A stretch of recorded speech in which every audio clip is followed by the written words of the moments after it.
Hi hello friends, എല്ലാവർക്കും അല്ലൂസ് വേഡിലേക്ക് സ്വാഗതം. ഇന്ന് ഞാനൊരു കപ്പയ്ക്കയുടെ ഒരു റെസിപ്പി ആയിട്ടാണ് വന്നേക്കുന്നത്. ഇന്ന് മീൻ കിട്ടിയില്ല, അതുകൊണ്ട് ഉണക്കമീനും പൊരിച്ചു. കപ്പയ്ക്ക ഉടച്ച് കറി വയ്ക്കാനായിട്ടാണ്. ഒരു കപ്പയ്ക്ക, മീഡിയം സൈസിലൊരു കപ്പയ്ക്ക തൊലി കളഞ്ഞ് എടുത്തിട്ടുണ്ട്. അതിൻ്റെ കൂടെ കപ്പയ്ക്ക മാത്രമല്ല, അതിൻ്റെ കൂടെ വൻപയറും കൂടെ ഇട്ടുള്ള ഉടച്ച് കറിയാണ് ഇന്നിവിടെ കാണിക്കാൻ പോകുന്നത്. ഇതെല്ലാം വൃത്തിയാക്കിയിട്ട് കാണാം. നിങ്ങൾ കപ്പയ്ക്ക ഉടച്ച് കറിക്ക് എടുക്കുമ്പോഴത്തേക്ക് എൻ്റെ കപ്പയ്ക്കയുടെ അകത്ത് കണ്ടോ ഇതുപോലെ ഈ പരിപ്പുണ്ടല്ലോ, ഈ അരി പിടിച്ചിരിക്കുന്ന പരിപ്പുണ്ട്, അത് നല്ലതുപോലെ ക്ലീനാക്കി കളയണം. അല്ലെങ്കിൽ വല്ലാത്തൊരു ഇത് വരും. കപ്പയ്ക്ക ഉടച്ച് കറി വയ്ക്കുമ്പോൾ വല്ലാത്തൊരു ടേസ്റ്റ് വ്യത്യാസം വരും. അത് നല്ലപോലെ ക്ലീനാക്കി കളയണം. ഇതുപോലെ നല്ലപോലെ ക്ലീനാക്കി കളയണം. കപ്പയ്ക്കെല്ലാം തൊലി, അതിൻ്റെ വേസ്റ്റ് എല്ലാം കളഞ്ഞ് നല്ല വൃത്തിയാക്കി എടുത്തിട്ടുണ്ട്. ഇനി ഇത് ചെറിയ ഇത്രച്ചയായിട്ട് ഇത്രച്ച ഇങ്ങനെ വെച്ച് പകുതി വെച്ച് ചെറിയ പീസാക്കി കുക്കറിലാണ് നമ്മൾ ഉടച്ചേറി വെക്കുന്നത്. കുക്കറിലോട്ട് കട്ട് ചെയ്തിടാം. കപ്പയ്ക്കയിൽ നമ്മൾ കുക്കറിലേക്ക് അരിഞ്ഞ് വെച്ചിട്ടുണ്ട്. ഈ പരുവത്തിൽ അരിഞ്ഞ് വെച്ചിട്ടുണ്ട്.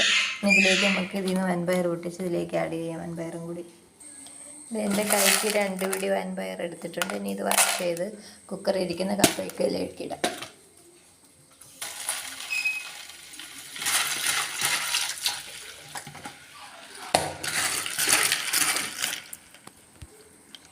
കപ്പയ്ക്കയിലേക്ക് വൻപയറും ആഡ് ചെയ്തിട്ടുണ്ട്. ഇനി ഇതിലേക്ക് നമുക്ക് ആവശ്യമായ വെള്ളം ഒഴിക്കുക. ഈ കപ്പയ്ക്കയും പയറും കൂടെ വേവാൻ ആവശ്യമായ വെള്ളം കുക്കറിൽ ഒഴിക്കുക.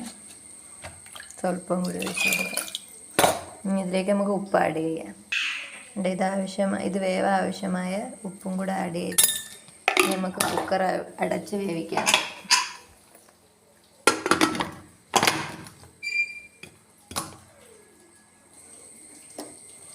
ഗ്യാസ് ഓണാക്കി നമുക്ക് അടുപ്പിലോട്ട് വയ്ക്കാം. ഗ്യാസ് അടുപ്പിലോട്ട് വയ്ക്കാം. തീ ഭയങ്കര കൂട്ടിയിടല്, കുറച്ച്.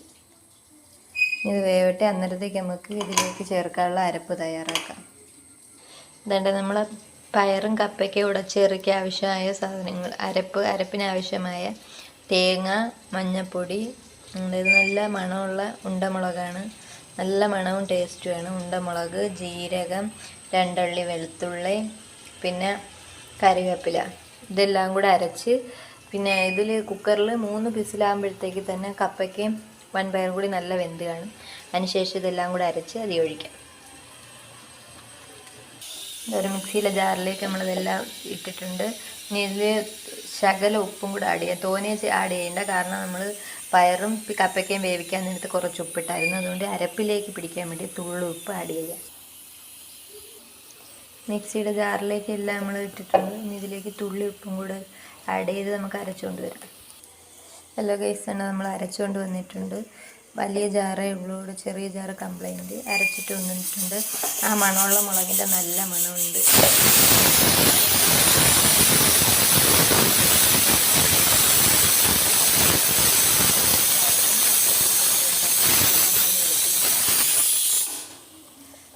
അരപ്പും കൊണ്ടിരിക്കുക. ഹലോ ഗൈസ്, അങ്ങനെയുണ്ട്. നമ്മളെ കപ്പയ്ക്കയും പയറും നല്ലപോലെ വെന്ത് വന്നിട്ടുണ്ട്. എന്നിട്ട് നമ്മളെ കുക്കു ബേബിക്ക് ഇത്തിരി പയർ വേണമെന്ന് പറഞ്ഞു. അങ്ങനെ അതിൽ നിന്ന് നമ്മൾ ശകലം പയറെടുത്തിട്ടുണ്ട്. എൻ്റെ കുക്കു ബേബി പയർ തിന്ന് ഇവിടെ ഇരിക്കുകയാണ്. സ്പൂൺ. ഇനി നമുക്കിത് നല്ലപോലെ ഒന്ന് ഉടച്ചെടുക്കാം. ഒരു തവി വെച്ച് നല്ലപോലെ ഇങ്ങനെ അരങ്ങി ഉടച്ചു കൊടുക്കണം. നല്ലപോലെ വെന്തിട്ടുണ്ട്. കണ്ടോ, നല്ല സൂപ്പറായിട്ട് വെന്തിട്ടുണ്ട്. നമ്മളെ വൻപയറും കപ്പയ്ക്കയും കൂടി ഒരു കട്ട പോലും ഇല്ലാതെ നല്ലപോലെ ഇങ്ങനെ ഉടച്ചെടുക്കണം.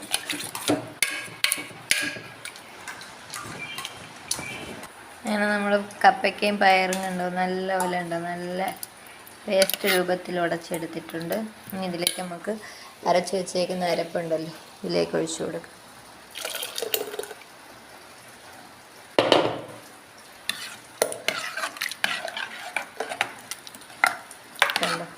ഇതിലേക്ക് ഒഴിച്ചിട്ട് അരപ്പിനെ ഒഴിച്ചിട്ടൊന്ന് ചൂടാക്കി എടുക്കണം.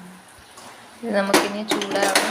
ഗ്യാസ് കത്തിച്ച് അരപ്പൊഴിച്ചത് അരപ്പൊന്ന് ചൂടായി വരാൻ വേണ്ടി, അരപ്പ് നല്ലോണം ഒന്ന് ചൂടായി വരാൻ വേണ്ടി ഗ്യാസ് കത്തിച്ച് അടുപ്പിലോട്ട് വയ്ക്കും. ഒത്തിരി ഒന്ന് ചൂടായി കണ്ടോ, നമ്മൾ ഉടച്ച് കയറി, കപ്പയ്ക്കും പയറും ഉടച്ച് കയറിയാണ്. ഇത് ഇത്തിരി ചൂടായി വരുമ്പോഴത്തേക്ക് ഇതിലോട്ട് നമുക്ക് കടുക് വറുത്ത് ഒഴിച്ചു കൊടുക്കാം.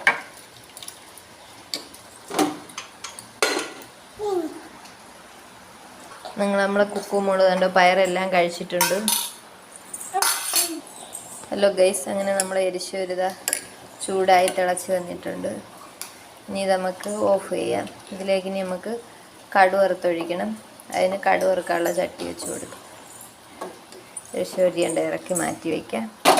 ഇനി നമ്മൾ കടുക് വറുക്കാൻ വെക്കുന്ന ചട്ടി ഇതാണ്.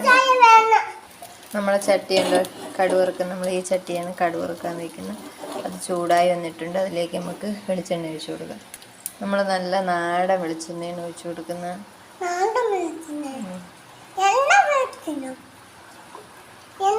നല്ല നാടൻ ചക്കിലാട്ടിയ ഗ്രാമീണ വെളിച്ചെണ്ണ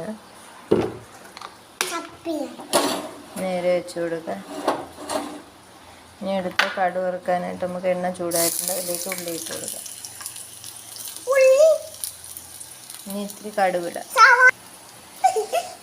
നമ്മൾ ഉള്ളി മൊരിഞ്ഞ് വരുന്നുണ്ട്.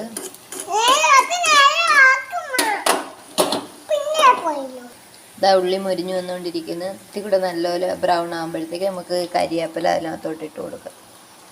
ഇതാ കടുക് പൊട്ടി പൊട്ടി തെറിച്ചുകൊണ്ടിരിക്കുന്നു. കടുസ്ഫോടനം നടന്നുകൊണ്ടിരിക്കുകയാണ് സുഹൃത്തുക്കളെ. കടുസ്ഫോടനം നടന്നുകൊണ്ടിരിക്കുകയാണ്.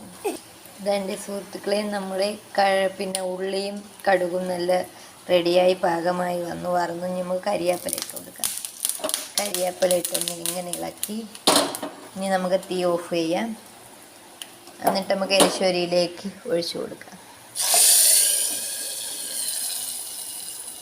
ഇനി ശകലം എരിശ്ശേരി ഇതിലേക്ക് കോഴി ഒഴിക്കണം. ഇങ്ങനെ ഒഴിച്ചതിന് ശേഷം അതൊന്നിങ്ങനെ ചുറ്റിച്ചിട്ട് ചട്ടിയിലേക്ക് തന്നെ തിരിച്ചൊഴിക്കുക. നല്ല ഹെൽത്തി ടേസ്റ്റിയായ കപ്പയ്ക്കയും വൻപയറും ഉടച്ച് റെഡിയായിട്ടുണ്ട്. ആദ്യമായി ഈ ചാനൽ കാണുന്നവരാണെങ്കിൽ സബ്സ്ക്രൈബ് ചെയ്യുക, ലൈക്ക് ചെയ്യുക, ഷെയർ ചെയ്യുക, അടുത്തുള്ള ബെല്ലൈക്കനും കൂടി ക്ലിക്ക് ചെയ്യുക. എല്ലാവരും വീട്ടിൽ കപ്പയ്ക്ക വൻപയർ ഉടച്ച് കയറി ട്രൈ ചെയ്ത് നോക്കുക. ചോറിന് തിന്നാൻ നല്ല ബെസ്റ്റും ഹെൽത്തി ആയിട്ടുള്ളൊരു കറിയാണ്. അടുത്ത വീഡിയോയിൽ നമുക്ക് വീണ്ടും കാണാം. ബൈ.